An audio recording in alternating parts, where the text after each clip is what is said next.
നമ്മുടെ കേരളം മതേതരത്വത്തിൻ്റെ മാതൃകയാണെന്നാണ് വയ്പ്.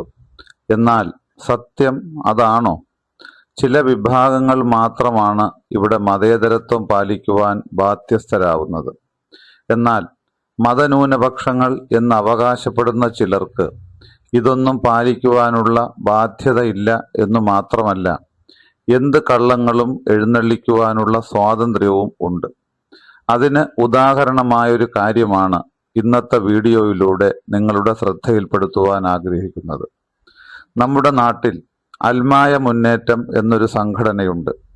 ക്രിസ്ത്യൻ സമൂഹത്തിൽ നിലനിൽക്കുന്ന അനീതികൾക്കെതിരെ പ്രതികരിക്കുകയാണ് തങ്ങളുടെ ലക്ഷ്യം എന്നാണ് അതിൻ്റെ വക്താക്കൾ പറയുന്നത്. എന്നാൽ യാഥാർത്ഥ്യം അതാണോ? ഒരിക്കലുമല്ല എന്നതാണ് സത്യം. ലോകത്തിൻ്റെ ആകെ ശത്രുക്കളായ ജിഹാദികളുടെ വക്താക്കളെപ്പോലെ പറയുകയും പെരുമാറുകയും ചെയ്യുന്ന ഇവർ തികഞ്ഞ രാഷ്ട്രീയമാണ് കളിക്കുന്നത് എന്നത് ഇവരെ നിരീക്ഷിക്കുന്നവർക്ക് മനസ്സിലാകും.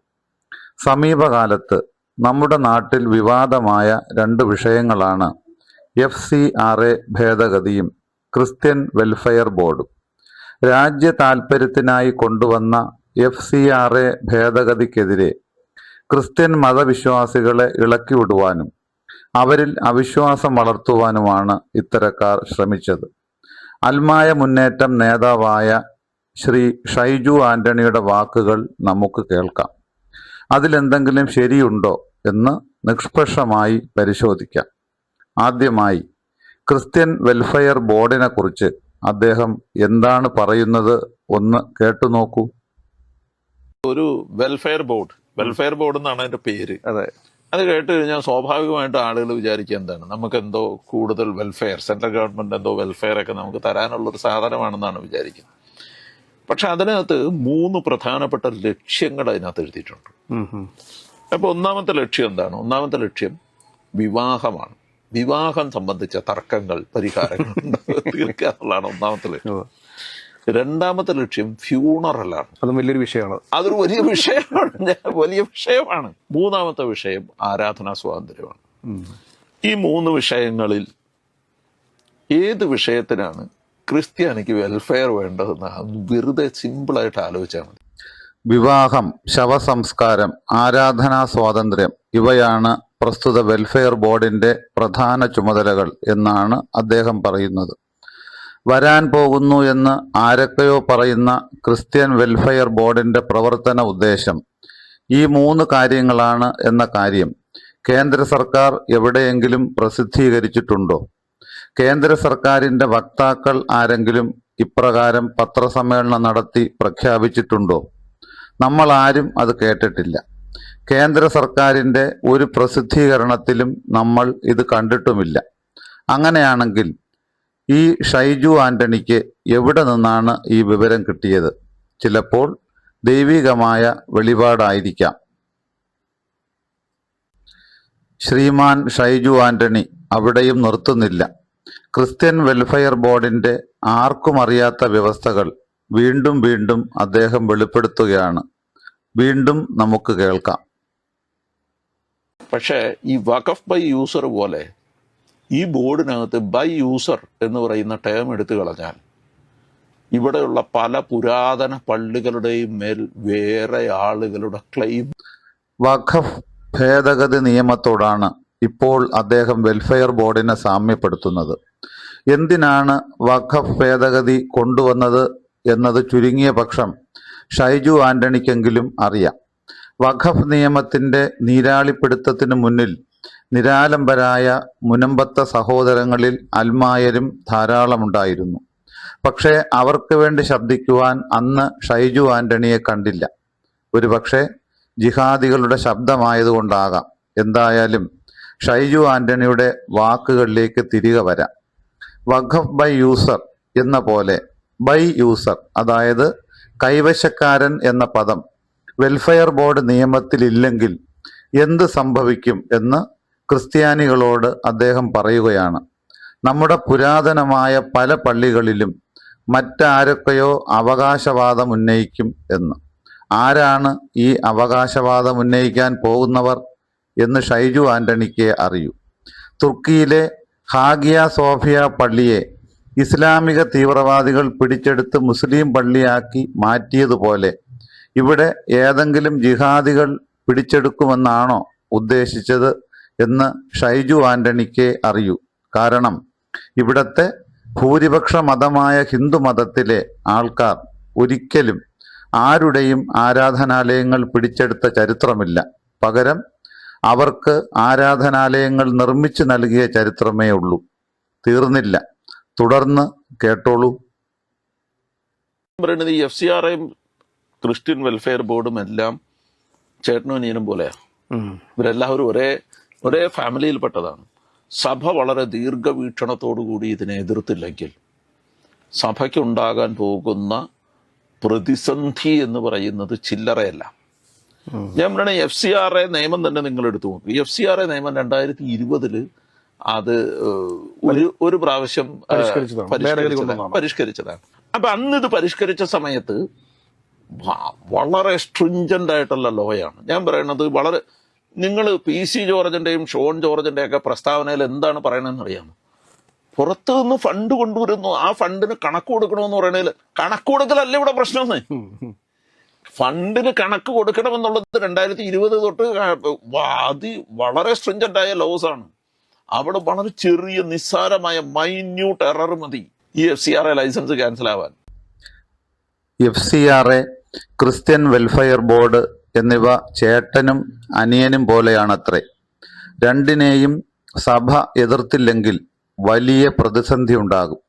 എന്തിനാണ് ഇതിനെ എതിർക്കേണ്ടത്? അദ്ദേഹം തുടരുന്നു. 2010 FCRA ഭേദഗതി കൊണ്ടുവന്നപ്പോഴും കർശനമായ നിയമങ്ങളായിരുന്നു പോലും. അന്ന് എന്താണ് എതിർക്കാത്തത് എന്ന് ആരും ചോദിക്കരുത്. കാരണം അന്ന് ഭരിക്കുന്നത് നരേന്ദ്രമോദിയല്ല, പകരം നമ്മുടെ സ്വന്തം മൻമോഹൻ സിംഗ് ആയിരുന്നു. മൻമോഹൻ സിംഗ് കൊണ്ടുവന്ന നിയമപ്രകാരം കൃത്യമായി കണക്ക് കൊടുത്തില്ലെങ്കിൽ ലൈസൻസ് ക്യാൻസൽ ചെയ്യപ്പെടും. അപ്പോൾ വീണ്ടും ഒരു സംശയം വരും, അന്ന് എന്തുകൊണ്ടാണ് എതിർക്കാത്തത്? സംശയം വേണ്ട, നിയമം കൊണ്ടുവന്നത് BJP അല്ലാത്തത് കൊണ്ടാണ് എതിർക്കാത്തത്. ഇനി ഷൈജു ആന്റണി പറയുന്നത് പോലെ മൈന്യൂട്ട് എറർ വന്നാൽ ലൈസൻസ് ക്യാൻസൽ ആകുമോ? നമുക്ക് നോക്കാം. FCRA നിയമത്തിന്റെ സെക്ഷൻ 14 പ്രകാരം ലൈസൻസ് റദ്ദാകണമെങ്കിൽ 3 കാരണങ്ങളാണുള്ളത്. വ്യാജമായതോ തെറ്റായതോ ആയ കണക്കുകൾ നൽകുക, FCRA നിയമത്തിലെ വ്യവസ്ഥകൾ ലംഘിക്കുക, സുതാര്യതയില്ലാതെ പ്രവർത്തിച്ചു എന്ന് ബോധ്യപ്പെടുക. ഈ 3 കാരണങ്ങളിൽ ഏതെങ്കിലും സംഭവിച്ചാലാണ് ലൈസൻസ് ക്യാൻസൽ ചെയ്യപ്പെടുന്നത്. കണക്കുകളിൽ തെറ്റുകൾ സംഭവിച്ചാലും ആ തെറ്റുകൾ തിരുത്തുവാൻ അവസരം കൊടുക്കും. ആ അവസരത്തിലും കള്ളക്കണക്ക് നൽകിയാലാണ് പ്രശ്നമുണ്ടാകുന്നത് എന്നതാണ് സത്യം. അപ്പോൾ ലൈസൻസ് ക്യാൻസലാകുന്ന വ്യവസ്ഥ നേരത്തെയും ഉണ്ടായിരുന്നു. പിന്നെന്താണ് പ്രശ്നം? നമുക്ക് അദ്ദേഹത്തോട് തന്നെ വീണ്ടും ചോദിക്കാം. ഈ നിയമത്തിൽ യഥാർത്ഥത്തിൽ പറഞ്ഞാൽ കണക്ക് കൊടുക്കലോ ഇതൊന്നും അല്ല ഇവിടുത്തെ പ്രശ്നം. നിങ്ങൾ ഇന്നിന്ന പോലെ കണക്ക് കൊടുക്കണം, ഇന്നിന്ന പോലെ ഓഡിറ്റ് ചെയ്യണം, ഇന്നിന്ന പോലെ ഇത് ചെയ്യണം എന്നൊക്കെ പറഞ്ഞോട്ടെ. That is not going to matter. That is not a matter for us. സഭയുടെ പ്രശ്നം എന്താണ്? സഭയുടെ പ്രശ്നം കൊടുത്ത കണക്കിനകത്ത് ഒരു തെറ്റുണ്ടെന്നും പറഞ്ഞ് ഇവർ FCRA ക്യാൻസൽ ചെയ്താൽ നാളെ നിന്റെ ഭൂമി അടക്കം പിടിച്ചോണ്ട് പോകും എന്ന് പറയുന്നിടത്താണ് പ്രശ്നം. അതാ വന്നു കൃത്യമായ ഉത്തരം. എന്തെങ്കിലും കാരണത്താൽ FCRA ലൈസൻസ് ക്യാൻസലായാൽ സ്വത്തുവകകൾ മുഴുവൻ സർക്കാർ കൊണ്ടുപോകും. അപ്പോൾ അതാണ് യഥാർത്ഥ പ്രശ്നം. ഇത്രയും കാലവും FCRA ലൈസൻസ് ക്യാൻസൽ ആയിട്ടില്ലേ? ഉണ്ട്.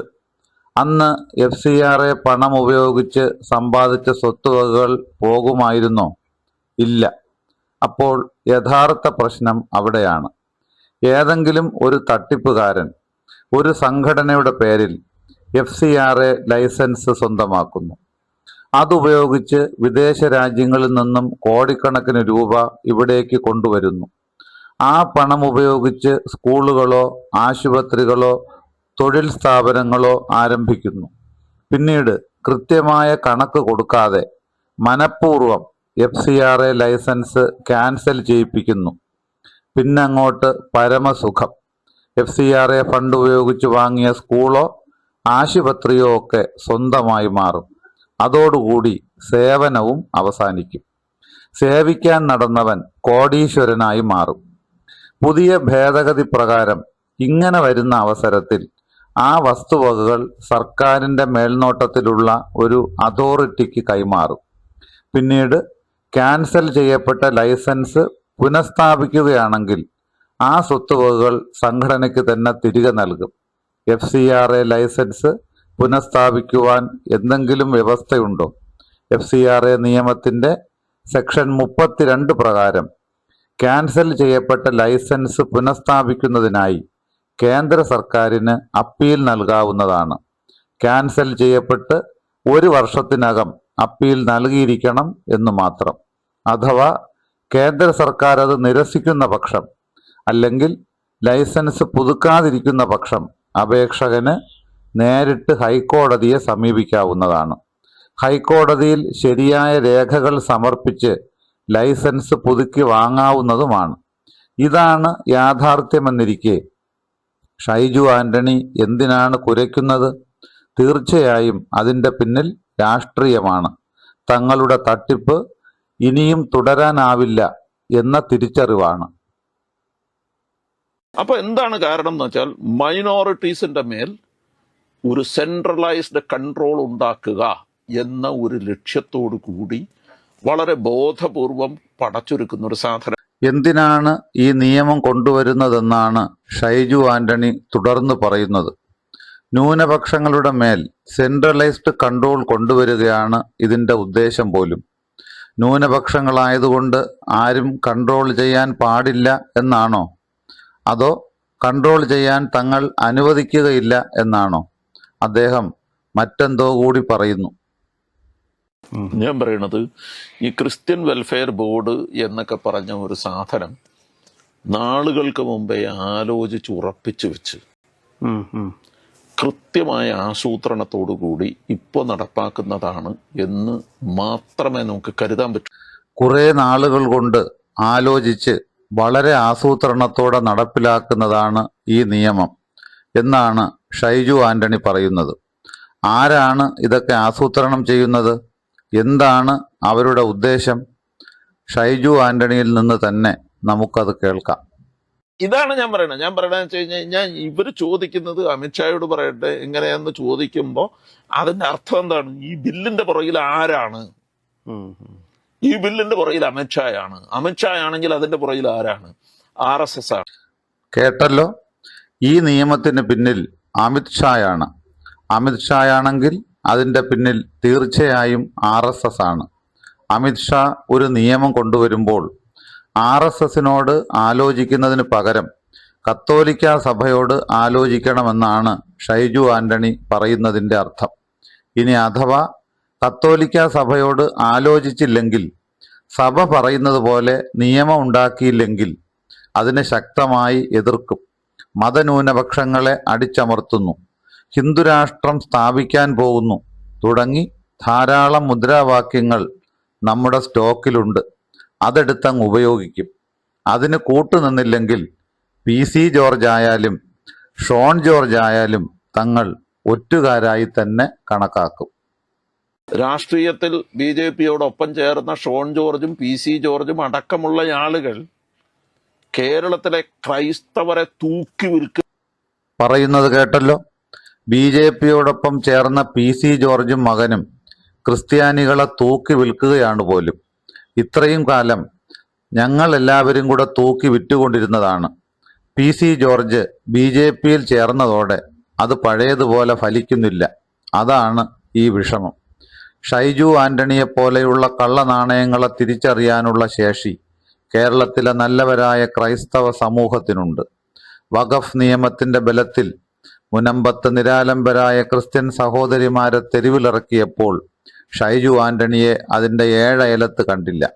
പാലാ ബിഷപ്പിന്റെ അരമനയിലേക്ക് ജിഹാദികൾ കൊലവിളിയുമായി പാഞ്ഞെടുത്തപ്പോഴും നമ്മളാരും ഷൈജു ആന്റണിയെ കണ്ടില്ല. ഹിജാബ് വിഷയത്തിൽ ഒരു ക്രിസ്ത്യൻ വിദ്യാലയത്തിനെതിരെ SDPI തീവ്രവാദികൾ ഭീഷണി മുഴക്കിയപ്പോഴും ഷൈജു ആന്റണി ഉറക്കത്തിലായിരുന്നു. പക്ഷേ അവിടെയെല്ലാം ക്രിസ്ത്യാനികളുടെ രക്ഷയ്ക്കായി പി സി ജോർജും മകനുമുണ്ടായിരുന്നു.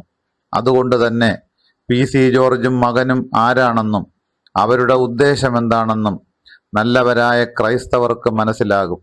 ഷൈജു ആന്റണിമാർ എന്തൊക്കെ കള്ളങ്ങൾ പ്രചരിപ്പിച്ചാലും ഇനി അതൊന്നും വിലപ്പോകാൻ പോകുന്നില്ല എന്ന സത്യം ക്രമേണ അവർ മനസ്സിലാക്കും.